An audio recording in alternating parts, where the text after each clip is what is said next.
Hey, Sasha here in the garden. Today I'm giving you a bit of a tour of my garden, and I haven't done too much of that, but I plan to do a little bit more of it just so we can all, see how the garden grows as the season goes and have a bit of a discussion about what's going on and, any problems that I'm having or things that I'm doing in the garden, because sometimes I just actually forget what I get done in a day and actually how useful that might be to other people. So we're going to get started in the garden. If you haven't already subscribed to my channel, I'd love you to like, comment, share, and let's get the conversation flowing. If you've got any questions or anything you'd like to ask me, let me know. Or if you've got any tips that you want to share, I'm happy to hear them as well. But let's get started. So this is my strawberry patch. Now I've been working on this for 7 years and it's just got bigger and bigger and bigger up until the beginning of this year. This garden bed was all strawberries in tyres, which served its purpose, but I've actually just managed to make myself a pretty awesome sturdy garden bed. But hey, the strawberries are coming along amazing at the moment. Heaps of flowers, but look, even freaking pests are still in there too. I've got so many slaters at the moment. So really, despite having given these strawberries a haircut not long ago, they really are due for another one. And you can see why anything that's low growing is really just going to attract in the things that are actually going to eat my strawberries, which I don't want. I mean, this is probably more what we're going for, just open and aerated.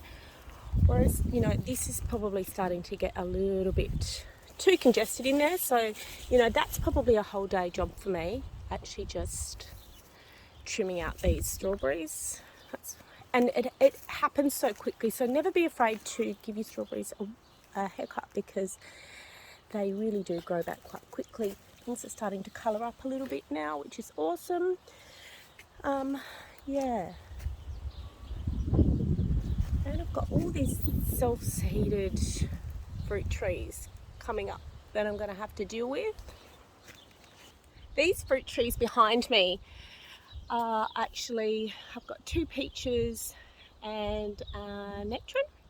Now, they actually all self-seeded there in those exact positions on their own. And it's probably not the most ideal spot for them. But this actually is the best north wind protection for my garden. So I've kept them there. They do, I'm in the process of trying to prune them down. But if you know anything about pruning, the harder you prune, the stronger things grow back. So I'm just slowly trying to prune these back because I let them get too big. That way, if I just prune them every year a little bit, they're not going to go so crazy. But if I pruned all them back really hard, they would grow back really hard. So that's a bit of a pruning tip there for you. More strawberries. Now the garden itself, I have got into sort of like 2 sections, this side and this side. And a bit of celery going at the moment. I'm gonna have to eat that up because I had a juice with that the other day and it was bitter. But I don't know about anybody else. I'm just at the moment trying to find little spare spots that I can plant stuff. I've got some basil in there. Have you planted your sunflowers yet? The sunflowers are coming along nicely. Get some in the ground. They just, I don't know, I wouldn't be without them in the garden at this time of the year. They're just so pretty. They just make you happy. So, and I have pruned out my parsley a little bit, but I couldn't do it all. I couldn't pull it all out. So what I've done is I've just pruned it off the ground a little bit, but I've kept some of it for the moment anyway. Okay, so this is my carrot patch. Now I've got carrots growing at different stages. So we have a constant supply of carrots. And I haven't had to buy carrots in a very long time. I also always grow my radishes with my carrots as well, because these were planted at the same time. But as you can see, those radishes are almost ready. And by by the time the carrots get big, I will have pulled these out so they're not going to impede any kind of growth. Do love radishes in a salad. Okay, so this whole area behind me is actually going to be for tomatoes, and most of them that I've planted in there are the Groslices and some beefsteaks. Now, trellising for me is just a game of improvisation. I tend to use whatever I've got, which is mostly cyclone wire that I've been lucky enough to get. And this year I'm going for something a little bit different. I'm just trying something out in my patch. Because the height, they always get so high because I'm planting mainly indeterminate varieties. They get so big. So this year I've put some cyclone wire and fashioned up some bamboo. So I'm hoping, well, it'll be interesting to see how that goes, but I'm really hoping that's going to sort of contain the tomatoes a little bit. But they are coming along nicely, really nicely. And this trellising that I've got in here I haven't finished it yet. And that's half the problem, isn't it? Like, I'll start doing the trellising and then I get bigger and I'm like, oh, I better make it higher. I really need to make that one higher because it's only up to my knee at the moment and that's just not going to cut it. So that's half finished. I've still got plenty of leek growing in the garden. And this is the problem that well, it's not a problem, but this is what happens at this time of the year. I've still got stuff growing from last season, but I want to plant into this season. So I've just sort of planted spring and summer stuff around, stuff that I know that's going to come out fairly soon. So now through here I've got, next to my tomatoes, because they make good companion plants, some capsicums. Now capsicums really do, being a Mediterranean type vegetable, really do like the heat. So I'm keeping these sort of protected and the heat trapped in for a bit, just until they get a bit bigger and stronger. I've got ones growing in the hothouse at the moment and they are easily 3 times bigger than this, just due to the heat. Now this is another tomato patch. Now mostly in here what I've got are my sourcing varieties. I think I planted some de Rouge maybe, and some San Marzano perhaps. I don't know. They're sourcing tomatoes and they're 2 new varieties that I've tried, so I'll be really interested to see how they go. Usually I plant Romas, but I just wanted to go for something a little bit different. And you know, most sourcing tomatoes are determinate varieties, and that means they all tend to fruit at once and they don't get quite so big and they don't grow for as long. But these sourcing tomatoes are actually interdeterminate ones, so they are going to get really big as well. And on this side of my tomato patch, I've used some other trellising system that I've used in the past and seems to work quite well for me. And it's improvised, of course. So you probably can't see it that well. I just feel like my garden's like a wire. But I've made these cyclone fencing cages. Like, these are taller than me. I'm 5'2". But I do find that I can plant more in an area and just keep them contained. So this is another little patch that I've got growing. And again, my trellising isn't finished. I've got some beetroot that's not far from being pulled out, ready to go. But this whole area is going to be tomatoes. Now I've still got some of this beautiful purple sprouting broccoli coming through the garden, which unfortunately will probably be pulled out before it's ready to be pulled out, because I could probably fit easily another 3 or 4 tomato plants in there that I'm just waiting until I actually absolutely have to plant them. So yeah, so these 2 patches are all tomatoes. Now through this side I've got my spring onion patch, and that's all seeding at the moment, so I'm just sort of letting it do its thing.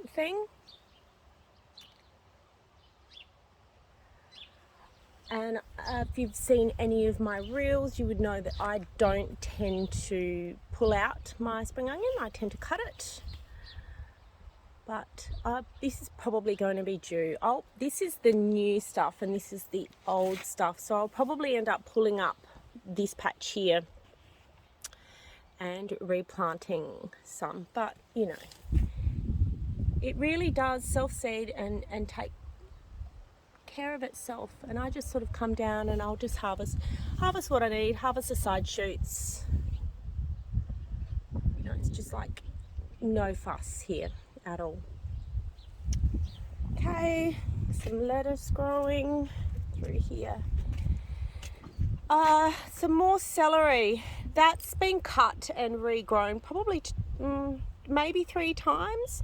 Again, the celery's sort of getting a little bit bitter, but it's not too bad because it really is a swamp vegetable and it really likes wet feet, which we've actually had a lot of at the moment, which is great. Now behind me here is my thornless blackberry, which if you are going to plant any kind of berry, I'd highly recommend the Waldo thornless blackberry variety. I got mine from Diggers years ago. Probably didn't plant it in the right spot, but I've managed to sort of fashion it up so it does pretty well. And honestly, it thrives. I get so many blackberries on it and it suckers up as well. So I'm constantly getting new blackberry plants. So I've started growing some more down in the orchard. But this is really starting to come along now. And I can start to see some of the berries forming. And just a quick tip too, that berries do like to grow on 2-year-old fruit, 2-year-old canes, I should say. So as you can see, wasn't really planted in the right spot, but I'm now growing it over this archway that I've sort of built. If you haven't noticed by now, I use a lot of wire in my garden, and that's mainly because it's sort of lying around the place and I am fashioning up stuff with it all the time instead of actually going out and buying trellising. But, you know, use whatever you've got. Okay, so this is a bit of a new part of the garden. This actually used to be part of the chook yard, but I've stolen some of it. Made a bit of a garden bed here. This is my raspberry bush, my asparagus. I've still got dill that's been self-seeding as well, all over the place. But I've just planted some new baby dill in there.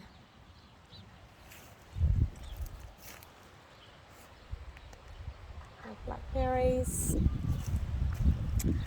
Okay, so a bit more leek in here, and this is actually going to be my cucumber patch. I'm a massive fan of trellising my cucumbers. I can fit in way more cucumbers and they like being aerated better, so they're less inclined to get powdery mildew. In behind it here we've got some kiwi fruit, which I've never actually had any fruit of. I'm hoping this is going to be the year. So if you've got any tips for me on growing kiwi fruit, I'd love to hear it. So walking back down the garden, I've still got some cauliflower growing. That'll be the last bit of cauliflower, and I'll probably put another line of cucumbers through here. A bit more collie, and these Napa cabbages have just gone mental. They're so big, but I gotta say the slugs that have been getting into those things has been crazy. Like, I don't usually grow this variety of cabbage, usually just sticking for the, you know, the regular. But these guys, I think it's because when they start, they're so loose, and as they get more mature, they start to tighten up. And because they've had that looseness, the slugs in there have been crazy. So that's not something that I usually get a lot of when I grow other cabbages. This is my silver beet patch. And I mainly grow this silver beet mostly for the chooks because in summer there's just less stuff for them to scratch around in, less green stuff to scratch around with, and on the days that I don't let my chooks out, I like to just sort of feed them a little bit of green stuff. I find that giving my chooks greenage makes the yolks really, really yellow. So there's another tip for you. But this area is going to be probably for some more corn.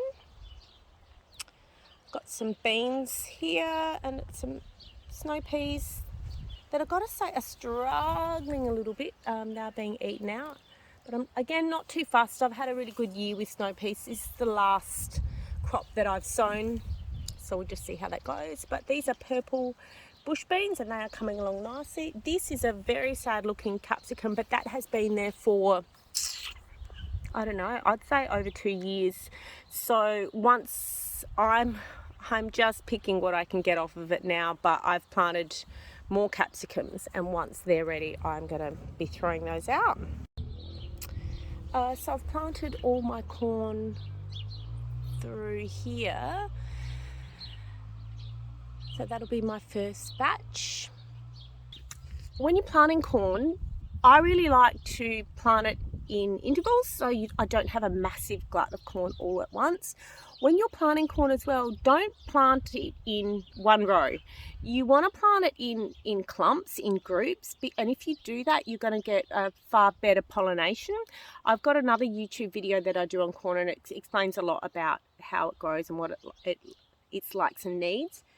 But yeah, if you're going to plant corn, instead of just planting one row of it, plant it in clumps. So, and you'll get much better corn. Now this is my last lot of peas. I've had, this is like my third crop of peas. I need to probably get down here and actually pick some out today. But every year I freak out that I'm not going to have enough peas to put in the freezer, but that's not happening now. It's all sort of coming along. The peas are growing really, really nicely. So I just pick those, I blanch them, and then I pop them in the freezer. Now, what else? Okay, through here we've got my zucchinis. This is my zucchini patch. And if you can see behind me, it's all of that dragon fruit. Now, I really didn't do any research when I planted those dragon fruit there. That's really not the best way to trellis them or plant them, and they've got out of control fairly quickly. That is going to be on my list next year to sort of deal with that, but at the moment I can't be bothered. But I'm hoping that I get some dragon fruit. I had so many flowers last year and I didn't get any fruit, so you know, fingers crossed this year. I did hand pollinate them, I did all that, but they didn't take. So this is going to be my year for dragon fruit, I really hope. Okay, this is all my garlic that I've got growing at the moment. Oh, and I've got some onions in there. I think there's a bit of a mix of red and white onion. A bit of self-seeded coriander in there as well. But look at us, this is quite out of control. But, you know, I do like my garden. That's my garden style, I think. It's not Pinterest perfect by any stretch. A bit of self-seeded dill there. Some sunflowers. I've got some more onions growing through there, and these are some, well, jalapenos, that's right. And then a really old sad looking capsicum back there, which again has been there. I reckon that one has been there for 3 years, so it's looking like I'll pick what I can off of it, because it's still got heaps and heaps of capsicums on it, but that one will get pulled out probably within the next month or so, I would think. More beetroot. I like to grow my beetroot in intervals, so I've got some back there that's ready to go, and then all of this. So I've been making beetroot, caramelised onion and beetroot relish, which I sell at the markets, but I'll also probably make some pickled beetroots for myself, because we're out at the moment and that really needs to be put into the pantry. So, and then I've got some kale there that looks really, really healthy. And I'd like to say that we eat heaps of that kale, but we don't. We eat a little bit of it. I do dehydrate it up and make kale chips, but for the most part that's pretty well grown for the chooks as well. And then I've got my rhubarb down here and a bit more of a strawberry patch. So yeah, that is my garden. That's what's going on at the moment. It's always quite, at the moment it seems so bare because everything's so small, but I really look forward to sharing the rest of it with you, how it grows, because by the end of summer this will be so overgrown and I will have string and wire fashioned up everywhere. But I hope you enjoyed the tour today. Give me a comment, tell me what you think. I'd love to hear from you. I hope you have an awesome day. See ya.